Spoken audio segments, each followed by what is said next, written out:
오늘의 주요 뉴스입니다. 울산 지방에 연일 한파가 몰아치면서 시민들의 일상생활에 큰 불편을 겪고 있습니다. 한나라당과 민주통합당이 본격적인 공천 심사에 착수했습니다.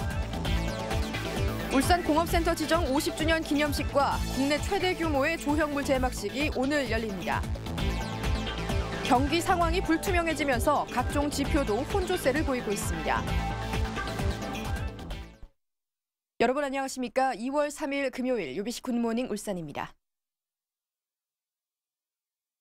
울산지방 연일 한파가 몰아치면서 시민들이 일상생활에 큰 불편을 겪고 있습니다. 울산지방 어제에 이어서 오늘도 건조주의보 속에 맹추위가 이어지고 있습니다. 아침 최저기온은 9시를 전후해 영하 10도까지 내려가겠으며 낮 최고기온도 강한 바람이 불면서 영상 2도에 머물겠습니다.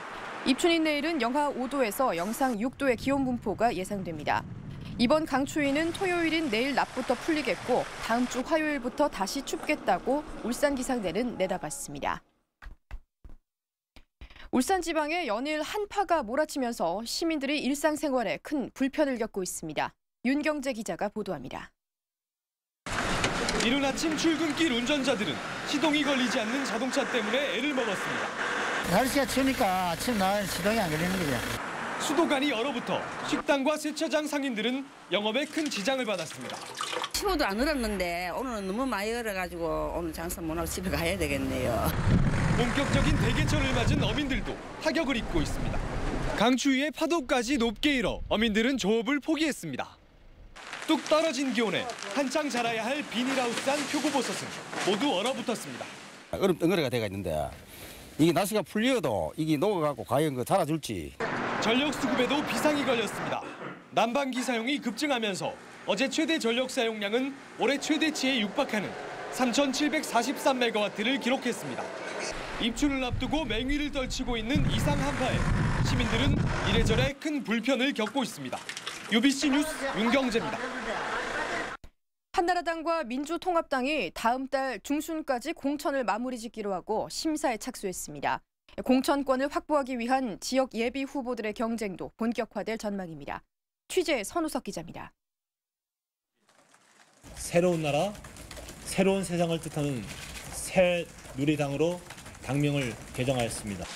한나라당이 당명 변경과 함께 공직자 후보 추천위원회를 공식 출범시켰습니다.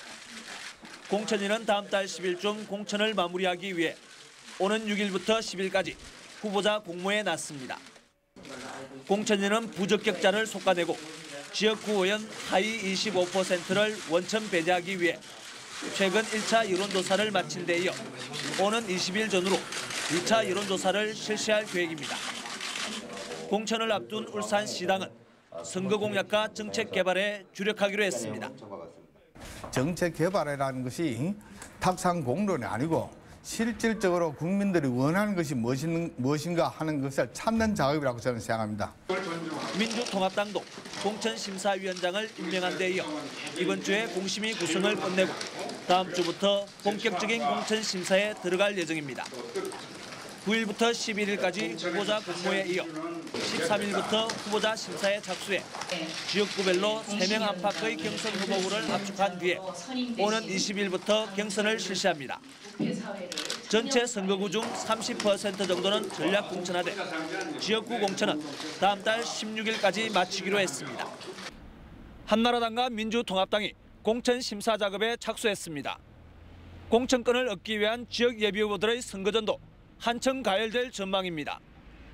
UBC 뉴스 선우석입니다. 통합진보당 조승수 남구갑 예비 후보가 중앙당 선관위에 경선 일정 재공고 결정에 이의를 제기하고 이의가 받아들여지지 않으면 선관위에 조사를 의뢰하겠다고 밝혔습니다. 조승수 예비 후보는 중앙당의 결정으로 지난달 15일 이후 입당한 당원들도 당원 투표가 가능해져 이경훈 후보가 최대 150명을 추가로 확보할 수 있게 됐다며 이같이 주장했습니다. 통합진보당은 오늘 오후 전국운영위원회를 긴급 소집해 논란이 되고 있는 울산 남구 갑과 동구 등 전국 3곳의 경선 문제를 논의하기로 했습니다. 조기교육 열풍 속에 유치원처럼 운영되는 학원들이 많은데 급식이 문제입니다. 친환경 급식을 한다던 한 학원이 질이 낮은 납품 음식을 제공한 것으로 드러나 말썽을 빚고 있습니다. 취재 이영남 기자입니다. 놀이학교라는 이름으로 전국 체인 형태로 운영되고 있는 울산의 한 어학원. 홈페이지 등에 주된 식재료는 친환경 급식을 한다고 홍보하면서 3살부터 7살까지 유아들을 교육해왔습니다. 매달 교육비 50만 원에 급식비 11만 원을 추가로 냈다는 한 학부모는 분통을 터뜨립니다.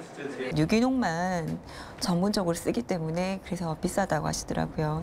근데 알고 보니까 한 끼 1,000원 정도 하는 그 급식 업체를.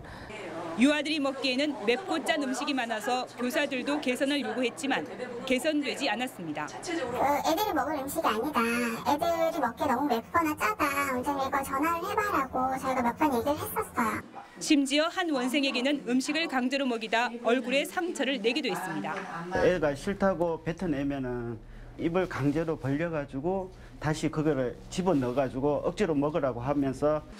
어학원 원장은 운영난으로 유기농 급식을 공급하지 못했고 식비에는 차량 운행비 등도 포함돼 있었다고 해명합니다. 유기농이 맞나요? 했을 때는 어머니 이거 다 제품 유기농 100%는 아니지만 유기농 제품도 들어옵니다라고 말한 거기에서 잘못이 제가 신했고. 식단 문제가 불거지자 38명의 원생 가운데 대다수가 떠나고 현재는 초등학교 입학을 앞둔 7세 반 8명만 다니고 있습니다. 이 같은 놀이학교는 어학원으로 등록돼 지자체와 교육청의 위생 점검도 받지 않고 있어서 위생의 사각지대가 되고 있습니다. UBC 뉴스 이영남입니다. 무상급식의 확대로 울산 지역 초중고등학생 3만 2천 명이 올해 혜택을 받게 됐습니다. 울산시 교육청은 다문화 가정과 최저 생계비 기준 160% 이하인 저소득층의 자녀, 그리고 읍지역의 소규모 초등학교 등 무상급식 대상 확대로 전체 초중고등학생의 19.1%가 무상급식 혜택을 보게 됐다고 밝혔습니다. 이 밖에 농어촌 학교로 급식비 일부를 지원받는 학생도 16,000명으로 전체 9.6%가 해당됩니다. 울산시 교육청이 2012학년도 초등학교와 유치원, 특수학교 교사 임용시험 최종 합격자 97명을 발표했습니다. 합격자 가운데 남성은 19명, 여성은 78명으로 여성 합격자가 78%를 차지했습니다. 지난달 27일 발표된 중등교사와 보건교사 임용시험 합격자 110명 중에서도 여성 합격자가 72%였습니다. 울산시 교육청은 졸업식 때 학생들의 일탈 행위를 막기 위해 사복을 입도록 했습니다. 시교육청은 교복 물려주기 행사는 졸업식 전에 미리 하도록 하고 졸업식 때는 사복을 입도록 해서 옷을 찢거나 밀가루를 뿌리는 일이 없도록 일선 중고등학교에 권장하고 있다고 밝혔습니다. 한편 시교육청과 경찰은 졸업 시즌인 오는 21일까지 학생 특별지도에 나설 예정입니다.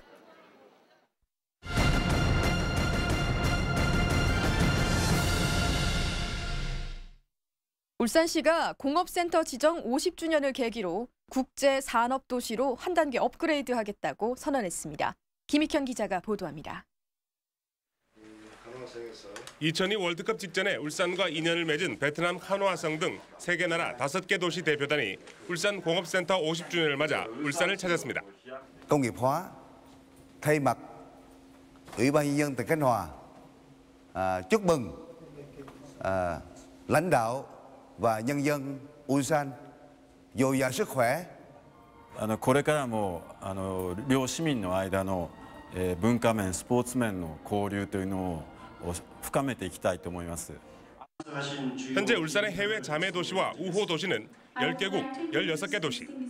울산시는 공업센터 50주년과 광역시 승격 15주년을 맞아 앞으로 국제 협력을 대폭 강화한다는 계획입니다.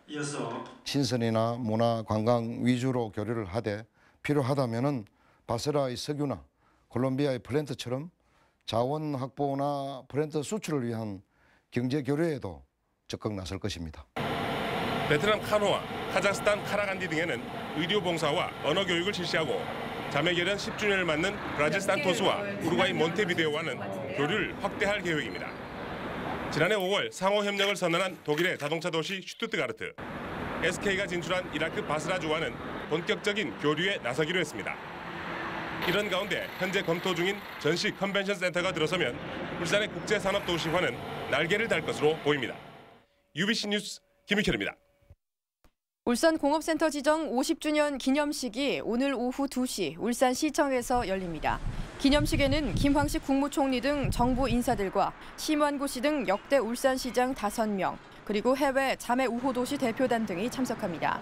기념식에 앞서 오전에는 울산역 광장에서 공업센터 50주년을 기념해 만든 국내 최대 규모의 조형물 제막식도 열립니다.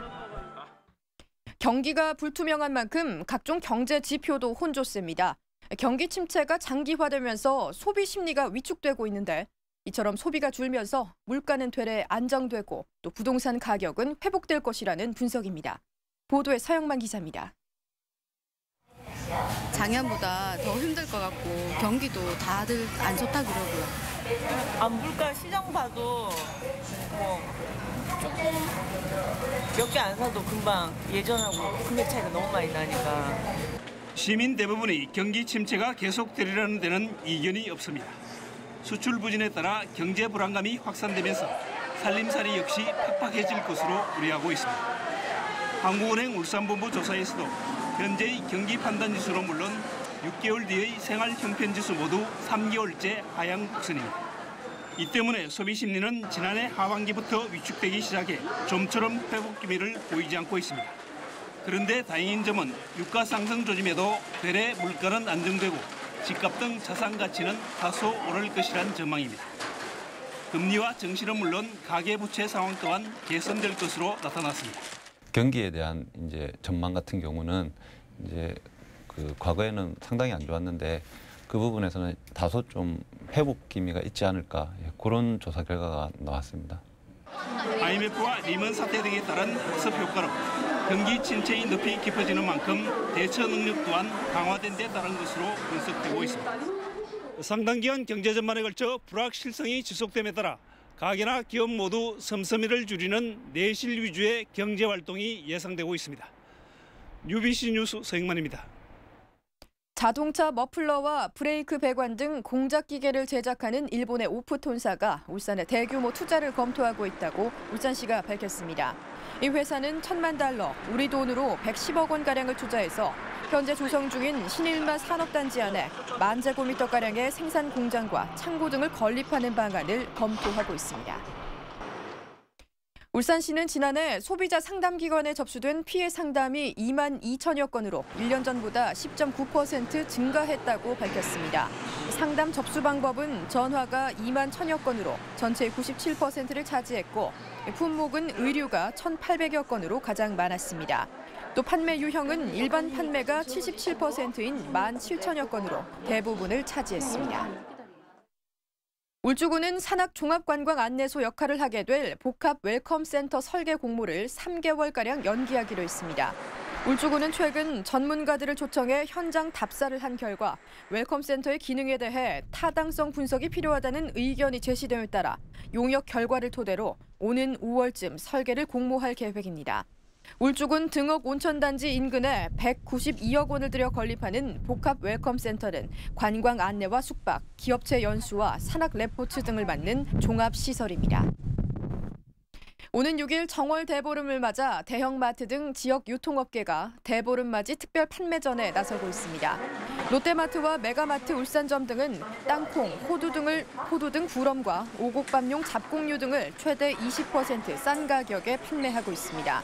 농수산물 유통센터도 대보름맞이 특별전을 열어 견과류와 도라지, 고사리와 한우고기 등을 할인 판매하고 있습니다. 네, 이상으로 UBC 굿모닝 울산 마칩니다. 고맙습니다.